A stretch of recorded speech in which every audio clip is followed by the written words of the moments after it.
दे धडक बेधडक आपल्या परिसरातील ताज्या घडामोडी, घटना, समस्या, विविध क्षेत्रातील सर्वदूर बातम्या पाहण्यासाठी लोकशक्ती लाईव्ह न्यूज चॅनलला सबस्क्राईब करा आणि नोटिफिकेशन मिळवण्यासाठी बेल आयकॉनला प्रेस करा. लोकसभा निवडणुकीत भाजपाला 240 जागा मिळाल्या असल्या तरी महाराष्ट्रात भाजपाची मोठी पिछेहाट झाली आहे. राज्यात काँग्रेसनंतर भाजपा दुसऱ्या क्रमांकाचा पक्ष ठरला आहे. यानंतर उपमुख्यमंत्री देवेंद्र फडणवीस यांनी पत्रकार परिषद घेत अपयशाची सर्व जबाबदारी आपल्या खांद्यावर घेऊन उपमुख्यमंत्री पदाचा राजीनामा देण्याची इच्छा व्यक्त केली. सरकारमधून बाहेर पडून विधानसभेची तयारी करणार असल्याचे फडणवीस म्हणाले.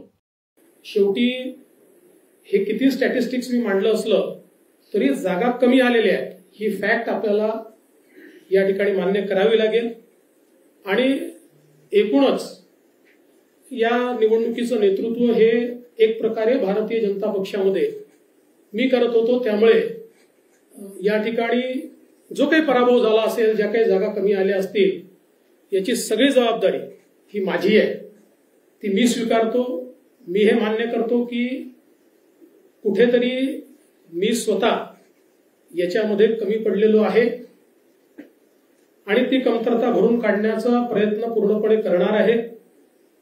त्यामुळे हा जो काही भारतीय जनता पक्षाला या ठिकाणी सेटबॅक महाराष्ट्रामध्ये सहन करावा लागला, याची सगळी जबाबदारी ही देवेंद्र फडणवीस मी या ठिकाणी स्वीकारतोय.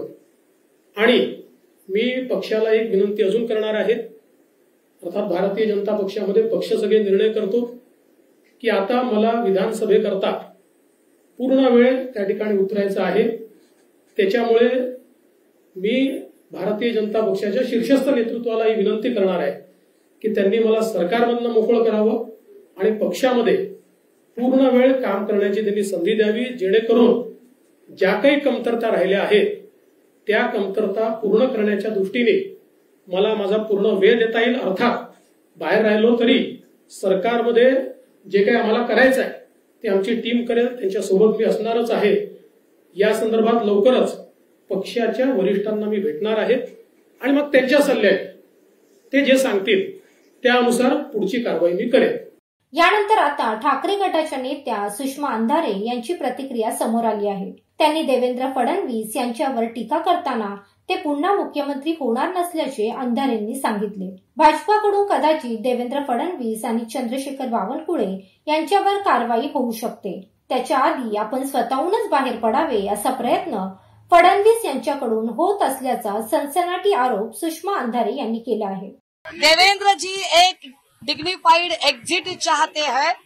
जिस तरह के चुनावी रुझान कल आए हुए हैं, उन चुनावी रुझानों के बारे में अगर सोचा जाए और देखा जाए तो कल इसी पार्श्वभूमि पर भाजपा के प्रदेशाध्यक्ष चंद्रशेखर बावनकुले और देवेंद्र जी की एक मीटिंग हुई थी और सुनने में आया है कि इस मीटिंग पर इस भारी भरकम जो हार हुई है बीजेपी की, इस पर चर्चा हुई और शायद चंद्रशेखर बावनकुले जी को अपने प्रदेशाध्यक्ष पद से इस्तीफा देना पड़े.